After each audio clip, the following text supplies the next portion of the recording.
Hello बच्चों, कैसे हो आप सब। आई होप आप अच्छे होंगे। तो चलिए फिर स्टार्ट करते हैं आज की क्लास। आज हम करेंगे प्रश्नावली 14.1 के 19वें क्वेश्चन से स्टार्ट। ठीक है। क्वेश्चन क्या है हमारा कि एक बच्चे के पास ऐसा पासा है जिसके फलकों पर निम्नलिखित अक्षर अंकित है। ठीक है। एक बच्चे के पास कोई पासा है, ठीक है, उसके 6 फलक है और 6 फलकों पर ये अक्षर अंकित किए हुए है। ठीक है। अब आगे क्वेश्चन क्या कहता है कि इस पासे को एक बार फेंका जाता है, इसकी क्या प्रायिकता है कि ए प्राप्त हो या फिर दूसरा पार्ट है इसका डी प्राप्त हो। यानी एक बच्चे के पास इस प्रकार का पासा है जिस पर 6 फलक और 6 फलकों पर ये अक्षर अंकित किए हुए हैं और उस पासे को एक ही बार फेंका जाता है। ठीक है। एक ही बार फेंका जाता है तो पासे को फेंकने पर हमें प्रायिकता निकालनी है कि ए प्राप्त हो, दूसरा पार्ट है इसका कि डी प्राप्त हो। ठीक है। तो चलिए स्टार्ट करते हैं ये क्वेश्चन। सबसे पहले हम लिखेंगे कि पासे पर अंकित अक्षर कौन कौन से हैं। तो लिख दो कि पासे पर अंकित अक्षर, ठीक है, कौन कौन से अक्षर अंकित है। एक तो ए है, उसके बाद बी, फिर सी, फिर डी, ई और वापस ए है। ठीक है। अब ये कुल कितने अक्षर है, 1 2 3 4 5 6 अक्षर है। ठीक है। तो कुल परिणाम क्या होगा, 6 ही होगा। तो लिख दो कि कुल परिणाम बराबर 6। ठीक है। अब करते हैं हम इसका पहला पार्ट क्या कि ए प्राप्त हो तो लिखो कि ए प्राप्त होने की प्रायिकता, ए प्राप्त होने की प्रायिकता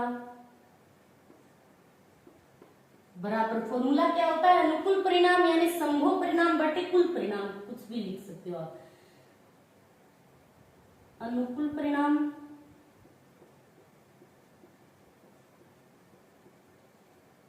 बटे में आएगा कुल परिणाम। ठीक है। तो ए प्राप्त होने की प्रायिकता, अब आप देखो अनुकूल परिणाम क्या होंगे। ए कितनी बार है, यहां पर 1 बार है और ये 2 बार है, तो कितनी बार हो गया, 2 बार ए है, मतलब अनुकूल परिणाम क्या हो गया, 2। ठीक है। तो ऊपर तो अनुकूल परिणाम तो आएगा 2 बटे कुल परिणाम कितना है, 6 है। अब ये कटेगा तो कितना आएगा, 1/3। ठीक है। दूसरा पार्ट करते हैं। इसका दूसरा पार्ट क्या है, डी प्राप्त हो, तो डी प्राप्त हो, आप फॉर्मूला लगा लेना। ठीक है।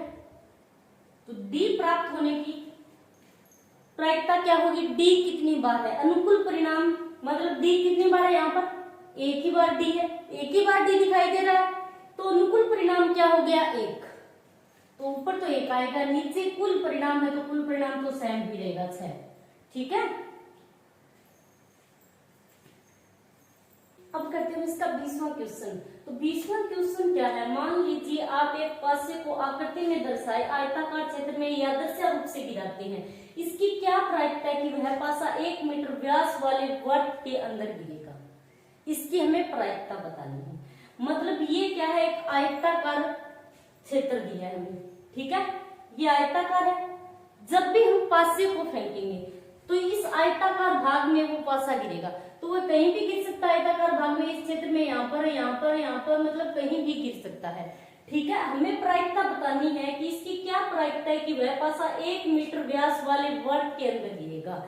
अब हमें प्रायिकता किसकी बतानी है कि जो हम पासा फेंकेंगे वो पासा 1 मीटर वाला, ये जो व्यास दे रखा है हमें, वर्त दे रखा है, 1 मीटर व्यास वाला वर्त दे रखा है, इसके अंदर ही गिरेगा। इसकी हमें प्रायिकता बतानी है। ठीक है। तो मतलब कुल परिणाम क्या होगा, हम पासे को फेंकेंगे तो पासा इस पूरे क्षेत्र में गिर सकता है, आयताकार भाग में। ठीक है। अब पूरे क्षेत्र में गिर सकता है तो ये क्या हो गया, कुल परिणाम। कुल परिणाम क्या होगा, ये जो आयताकार भाग है ये पूरे का पूरा क्या होगा, कुल परिणाम होगा। ठीक है। क्योंकि पासे को हम गिराएंगे तो आयताकार भाग में कहीं भी गिर सकता है पासा। ठीक है। तो कुल परिणाम हम निकालेंगे तो आयताकार क्षेत्र का हमें क्या निकालना होगा, क्षेत्रफल, मतलब इतने क्षेत्रफल में गिर सकता है। पासा फेंकेंगे तो पासा क्या है, इतने क्षेत्रफल में ही गिरेगा, आयताकार भाग जो दे रखा है। ठीक है, तो हमें निकालना होगा यहाँ पर आयताकार भाग का क्षेत्रफल। ठीक है, तो करते हैं इस क्वेश्चन को। आयताकार भाग, इसकी हमें लंबाई दे रखी है 3 मीटर और चौड़ाई दे रखी है 2 मीटर।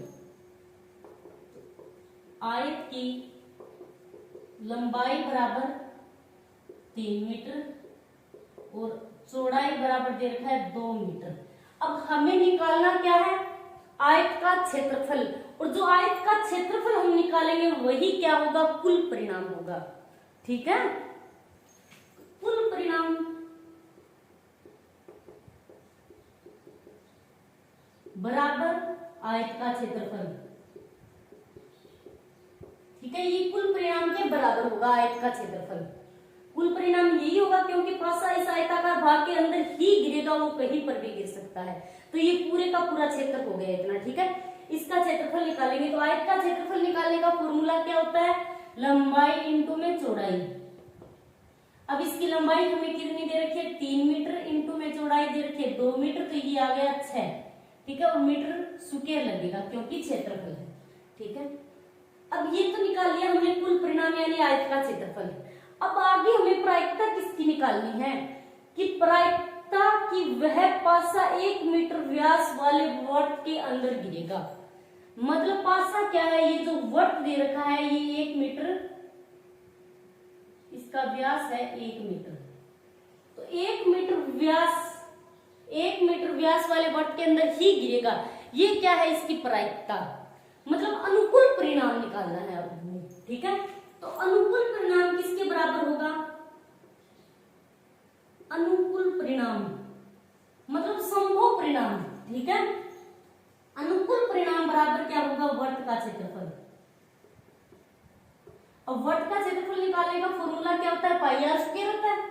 ठीक है, तो पाई की जगह तो पाई रहने दो, आर क्या आएगा, ये 1 मीटर व्यास है तो त्रिज्या क्या होती है, व्यास की आधी होती है, तो 1/2 इंटू में 1/2 की स्क्वायर, तो बराबर क्या आएगा, पाई/4 मीटर स्क्वायर।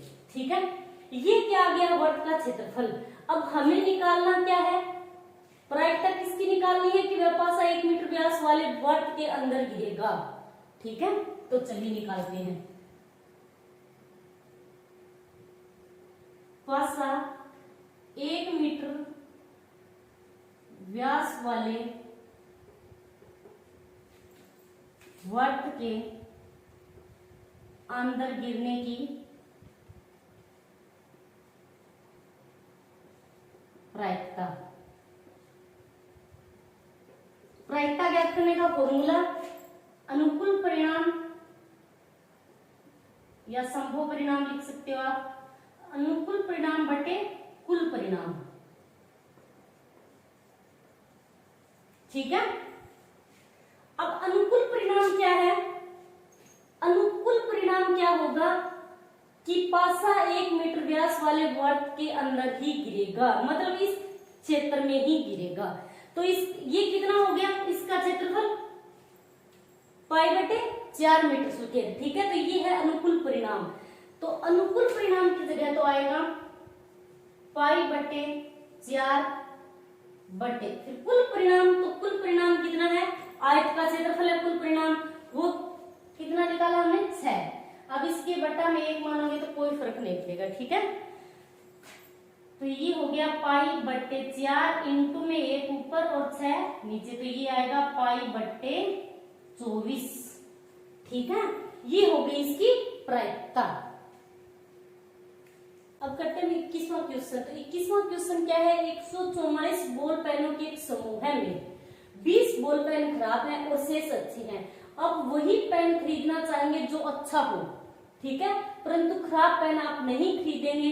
दुकानदार इन पेनों में से यादर से एक पेन निकालकर आपको देता है। इसकी क्या प्रायिकता है कि आप वह पेन खरीदेंगे। हम कौन सा पेन खरीदेंगे, जो पेन अच्छा है। पहले क्वेश्चन क्या कह रहा है कि आप वही पेन खरीदना चाहेंगे जो अच्छा हो। ठीक है, तो अब ये इसका पहला पार्ट क्या है कि आप वह पेन खरीदेंगे, हम कौन सा खरीदेंगे जो अच्छा है, मतलब प्रायिकता कि पेन अच्छा होने की प्रायिकता निकालनी है हमें। दूसरा पार्ट क्या है कि आप वह पेन नहीं खरीदेंगे, हम कौन सा पेन नहीं खरीदेंगे, परंतु खराब पेन आप खरीदना नहीं चाहेंगे, मतलब खराब पेन की प्रायिकता निकालनी है। ठीक है, खराब पेन हम खरीदना नहीं चाहेंगे, जो पेन हम खरीदना चाहेंगे उसकी प्रायिकता, और जो खरीदना नहीं चाहेंगे मतलब अच्छे पेन की प्रायिकता और खराब पेन की प्रायिकता निकालनी है। ठीक है, तो क्वेश्चन क्या कहता है कि 144 बॉल पेनों के एक समूह है में, मतलब कुल कितने 144 बॉल पेन है। ठीक है, कुल 144 है, तो लिखो कि कुल परिणाम या कुल बॉल पेन एक ही बात है, बराबर तो 144 हो गए, कुल तो कितने हैं 144 है। अब उनमें से क्या है 20 बॉल पेन खराब है। ठीक है, तो लिखो कि खराब पेन बराबर 20 खराब है, तो अच्छे कितने होंगे, अच्छे पेन मतलब कुल 144 है, 20 खराब है बाकी अच्छे है, तो 144 में से 20 घटा दो, वो पेन क्या होंगे, अच्छे होंगे। ठीक है, तो कितना बचेगा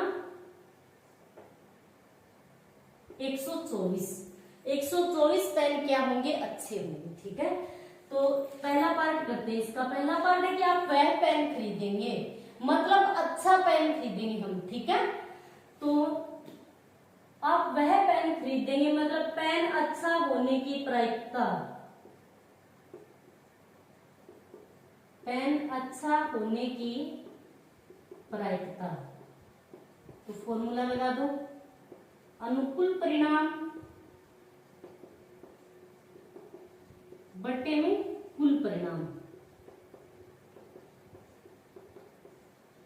अब हम कौन सा पेन खरीदेंगे, कि आप वह पेन खरीदेंगे, यानी पेन अच्छा होने की प्रायिकता, हम तो जो पेन अच्छा होगा वही खरीदेंगे। ठीक है, तो अच्छे पेन कितने हैं 124, तो अनुकूल परिणाम तो क्या आएगा 124 बट्टे, अब कुल परिणाम यानी कुल पेन कितने हैं 144 है, अब ये कटेगा 4 से,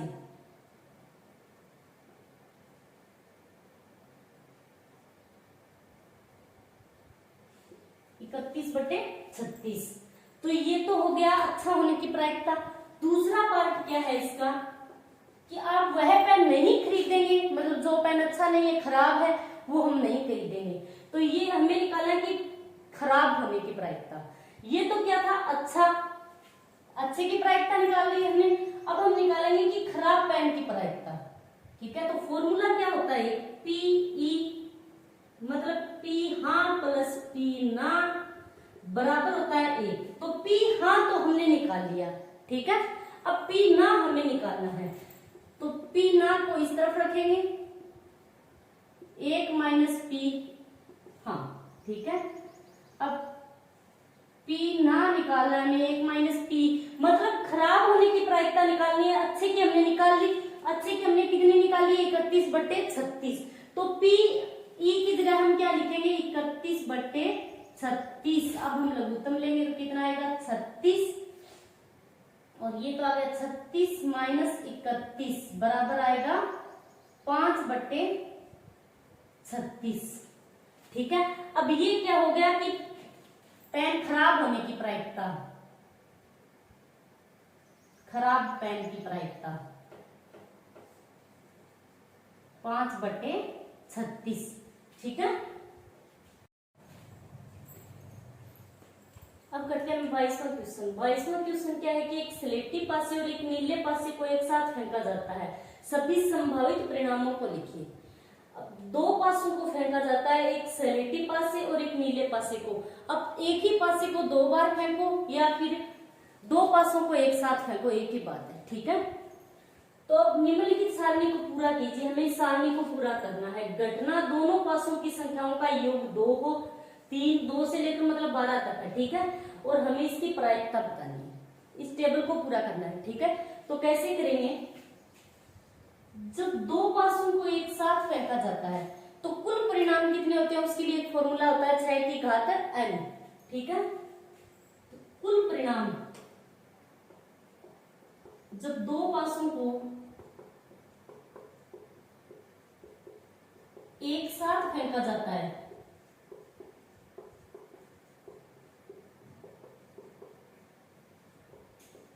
तो कुल परिणाम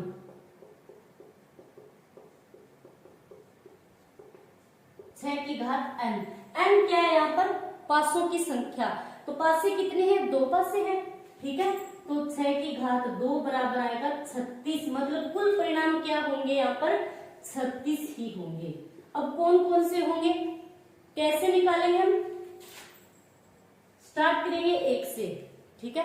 मतलब पहला पासा 1 है, दूसरे पर भी 1 है, फिर पहले पर 1 है, दूसरे पर 2 है, फिर पहले पर 1 है, दूसरे पर 3 है।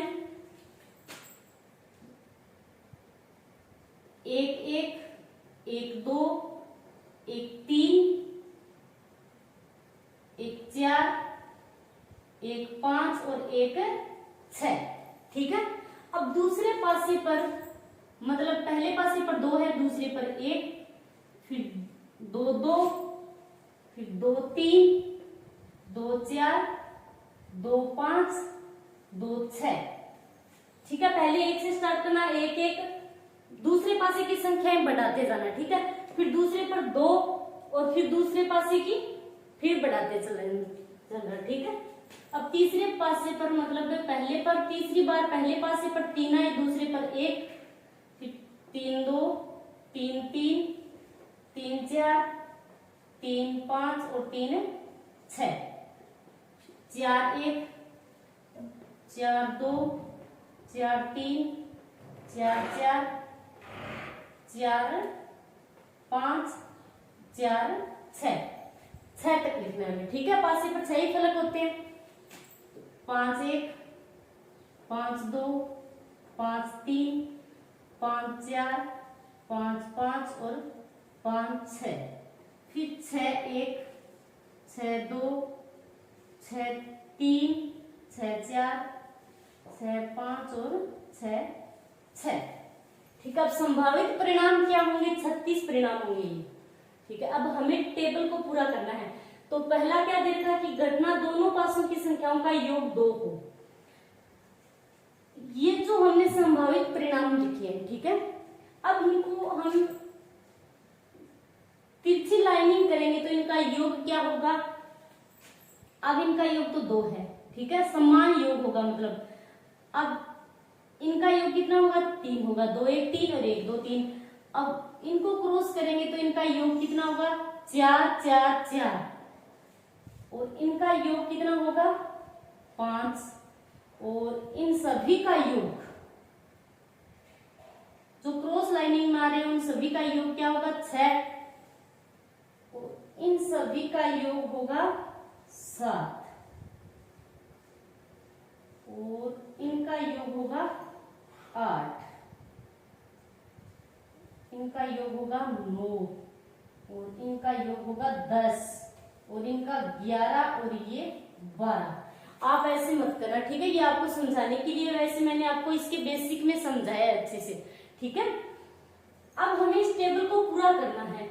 तो घटना दोनों पासों की संख्याओं का योग, मतलब दोनों पासों की संख्याओं का योग 2 हो। तो योग 2 हो तो अनुकूल परिणाम क्या है? 2 योग 1 ही बार है, ठीक है। एक ही बार आ रहा है, 1 और 1 2। अब तो बढ़ते जा रहे हैं आगे। तो इसकी प्रायिकता क्या हो गई? 1/36, ठीक है। प्रायिकता ज्ञात करने का फॉर्मूला क्या होता है? पीई बराबर अनुकूल परिणाम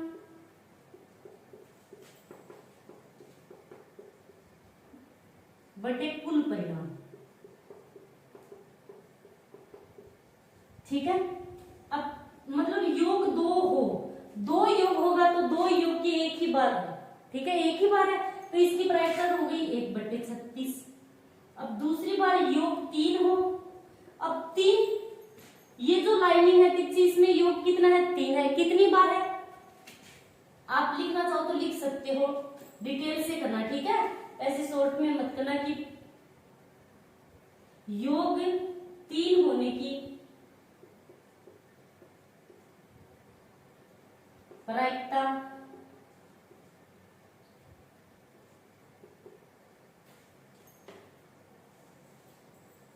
तो योग 3 कितनी बार है? 2 बार है, ठीक है। तो 2/36 ये आएगा 2/36। आप अच्छे से लिख लेना। तो योग 3 होने की प्रायिकता है 2, तो 2/36 ये कटेगा किसे? 2 से कट रहा है, तो ये आ गई 1/18। तो यहाँ पर आप लिख दो 1/18। योग 4 होने की, तो P मतलब 4 होने की प्रायिकता, तो ये है 4 योग, ठीक है। अब 4 योग में कौन कौन सी आ रही है? 3 और 1 4, फिर 2 2 4, फिर 3 और 1 4, मतलब 1 2 3 3 है, तो 3/36। अब ये 3 से कट रहा है, तो ये आ गई 1/12। अब इसके बाद है कि योग 5 होने की प्रायिकता, तो 5 कितनी बार है? 1 2 3 4। आप इनको अलग से लिख लेना पहले, ठीक है। कितनी बार है? 1 2 3 4, 4 बार है 5, तो 4/36। 4 से कट रहा है 1/8। अब 6 होने की प्रायिकता, मतलब योग 6 कितनी बार आ रहा है? तो ये है 6 वाली लाइनिंग, ठीक है। तो इसमें कितनी बार 6 है? 1 2 3 4 5। आप यहां से उठाकर इसको अलग लिख लेना, ठीक है। कितनी बार है? 6 1 2 3 4 और 5 बार है, तो 5/36। कुल परिणाम तो 36 है, तो 36 ही आएगा। तो ये है 5/36।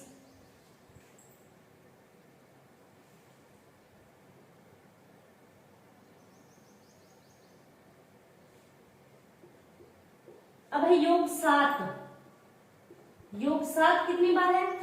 7 में कितनी बार है? 1 2 3 4 5 6, तो 6/36, तो ये आएगा 1/6। अब 8 का तो पहले से ही कर रखा है। 8 कितनी बार है? 1 2 3 4 5, 5 बार है, तो इसकी प्रायिकता क्या आएगी? 5/36। अब उसके बाद है 9। 9 की प्रायिकता, तो 9 कितनी बार है? 1 2 3 4, तो 4/36। 4/36 है, तो ये आएगा 1/8। उसके बाद है 10।